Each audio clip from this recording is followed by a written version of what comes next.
এই চ্যানেলে তোমাদের সবাইকে স্বাগতম জানাই। এই চ্যানেলে যারা নতুন আছে তারা চ্যানেলটিকে অবশ্যই সাবস্ক্রাইব করবে। ভিডিওটি ভালো লাগলে অবশ্যই লাইক করবে, শেয়ার করবে। লেসন 3, অটম মানে শরৎ ঋতু। কবিতাটি লিখেছেন John Clare. The poet and the text, কবি এবং পাঠ্য।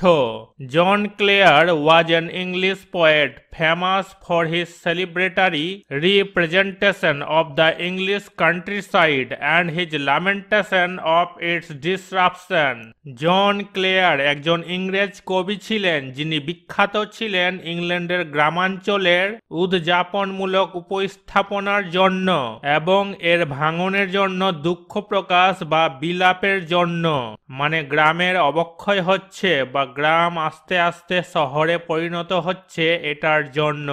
Some of his notable collections of poetry are First Love, Snowstorm, The Village Minstrel and Other Poems etc. তার উল্লেখযোগ্য কিছু কবিতা সংকলন হল first love, snowstorm, the village minstrel and other poems ইত্যাদি। The following poem presents a pen picture of the mellow beauty of autumn in the countryside. নিচের কবিতাটি গ্রামাঞ্চলে শরতের স্নিগ্ধ সৌন্দর্যের একটি লেখচিত্র উপস্থাপন করে বা দেখানো হয়েছে। As this season comes just before winter, it is characterized by falling leaves, bare branches and strong winds. যেহেতু এই ঋতুটি শীতের ঠিক আগে আসে, এটি পাতা, খালি শাখা এবং প্রবল বাতাস দ্বারা চিহ্নিত করা হয়। এখন আমরা কবিতার ইংরেজি বাংলা ভালোভাবে বুঝে নিব। I love the fitful gust that shakes the casement all day. আমি ভালোবাসি অনিয়মিত দমকা বাতাস সারাদিন কাঁচ লাগানো জানলার পাল্লাগুলোকে নাড়িয়ে দেয়। And from the mossy elm tree takes the faded leaves away. এবং শ্যাওলাযুক্ত এলম গাছগুলো থেকে বিবর্ণ বা অনুজ্জ্বল বা হলুদ বর্ণ পাতাগুলি উড়িয়ে নিয়ে যায়।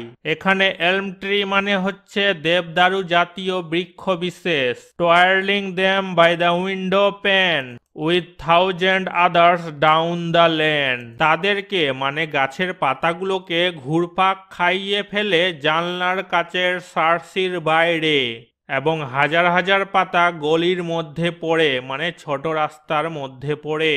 কবি এখানে বলতে চেয়েছেন কবি শরৎকালের অনিয়মিত দমকা বাতাস পছন্দ করেন, ভালোবাসেন।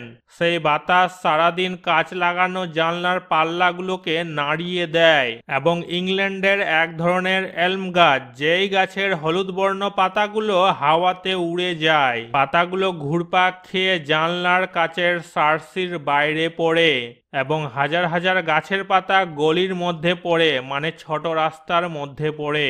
I love to see the shaking twig. আমি ভালোবাসি গাছের ডালপালা বা পল্লবগুলো নড়তে দেখতে।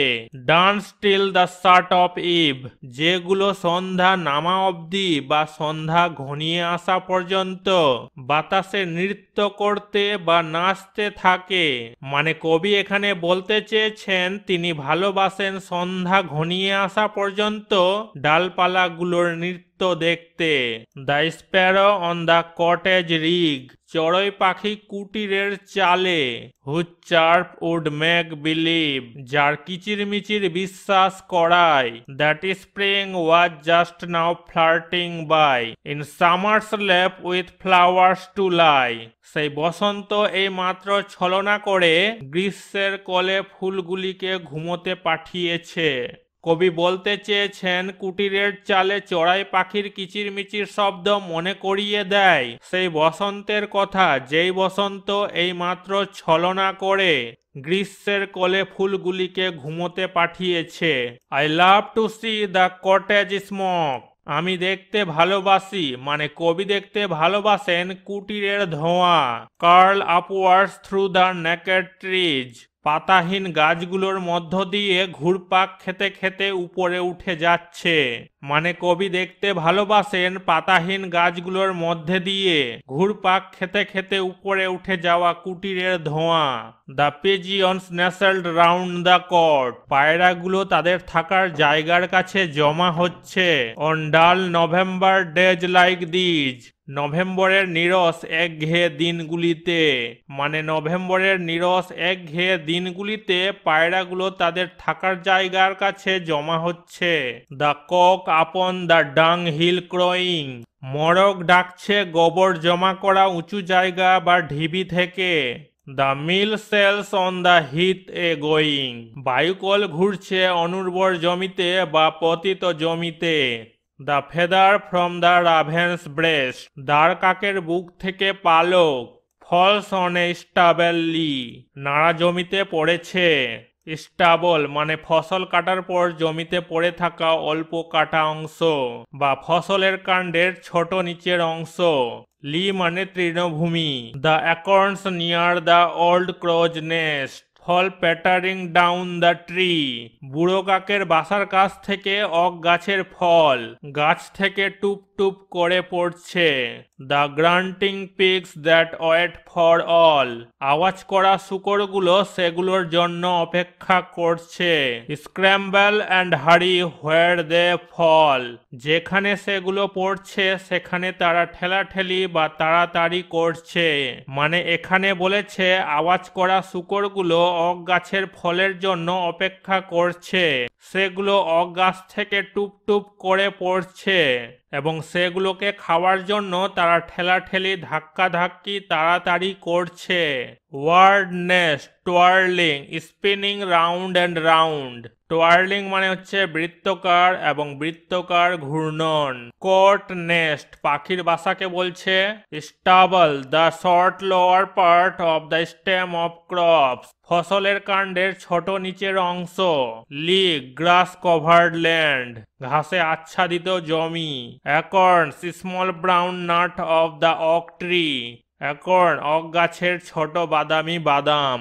প্যাটারিং making repeated quick light sounds, pattering কি বারবার দ্রুত হালকা শব্দ করা।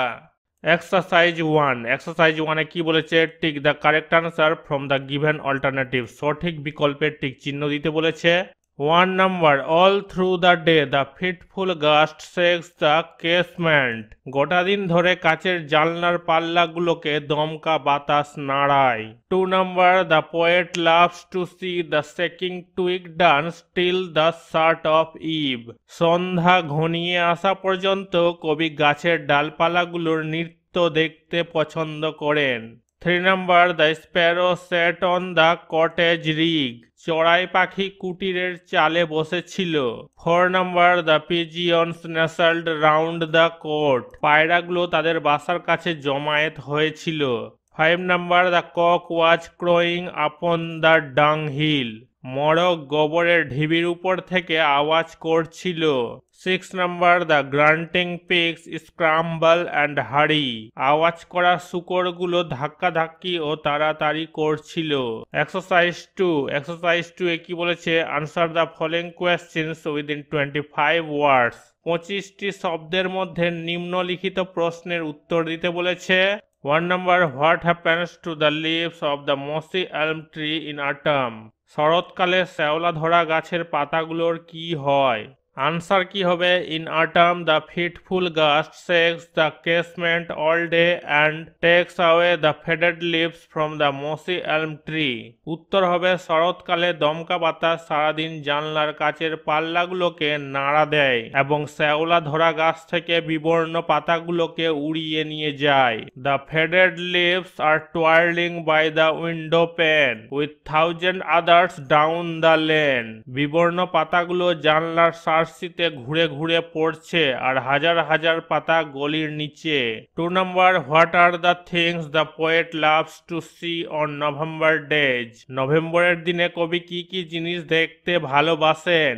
আনসার কি হবে? The things the poet loves to see on November days are the stacking twig dance, the sparrow on the cottage rig, the cottage smoke curl upwards through the naked trees, the pigeons nestled round the court. উত্তর হবে নভেম্বরের দিনগুলিতে কবি যে জিনিসগুলি দেখতে পছন্দ করেন তা হলো কাঁপানো ডালপালার নাচ, কুটিরের চড়োয় পাতাহীন গাছের মধ্যে দিয়ে কুটিরের ধোঁয়া ঘুরপাক খেতে যাওয়া, পায়রাগুলো তাদের বাসাতে জমায়েত হয়েছে এগুলো।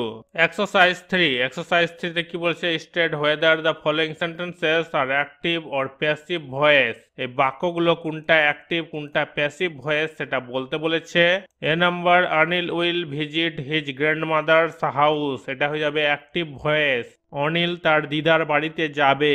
B number, the president has left his office, এটা হয়ে যাবে অ্যাক্টিভ ভয়েস, রাষ্ট্রপতি তার কার্যালয় ত্যাগ করেছেন। C number, the project will have been finished by the students, এটা হয়ে যাবে প্যাসিভ ভয়েস, কারণ এখানে বাই আছে, প্রকল্পটি শিক্ষার্থীদের দ্বারা শেষ করা হবে। D number, Pramita's leave has been sanctioned by the school authority, এটা হয়ে যাবে প্যাসিভ ভয়েস, কারণ এখানে বাই আছে। এক্সারসাইজ 4, এক্সারসাইজ 4 কি বলেছে? Change the voice of the following sentences, এই বাক্যগুলোর ভয়েস চেঞ্জ করতে বলেছে। A number, the boy has read out the letter, ছেলেটি চিঠিটি পড়েছে, the letter has been read out by the boy. B number, I shall have bought a cricket bat by tomorrow, আমি আগামীকাল একটি cricket bat কিনে ফেলবো। A cricket bat will have been bought by tomorrow. C number, Sohini's friends had organised a picnic, সোহিনীর বন্ধুরা পিকনিকের আয়োজন করেছিল। A picnic had been organised by Sohini's friends. D number, the football team will put up a brave fight, football দল একটি সাহসী লড়াই করবে। A brave fight will be put up by the football team. Exercise 5, exercise 5 কি বলেছে? Change the following sentences into indirect speech, বাক্যগুলোকে indirect স্পিচে লিখতে বলেছে। A number, I said to him will you share your tiffin with me, আমি তাকে বললাম তুমি কি আমার সাথে তোমার টিফিন ভাগ করবে। I asked him if he would share his tiffin with me. B number, Anjan's mother said your father has left for Mumbai. অঞ্জনের মা বললেন তোমার বাবা মুম্বাই চলে গেছেন। Anjana's mother said that his father had left for Mumbai. C number, the girls triumphantly said hooray, we have won the match. মেয়েরা বিজয়ী হয়ে বলল হুররে, আমরা ম্যাচ জিতেছি। The girls exclaimed in joy that they had won the match. D number, he says let you be successful in life. তিনি বলেন তুমি জীবনে সফল হও। He wished that I might be successful in life. E number, the captain informed the tournament has postponed last month. অধিনায়ক জানিয়েছেন গত মাসে টুর্নামেন্ট স্থগিত করা হয়েছিল।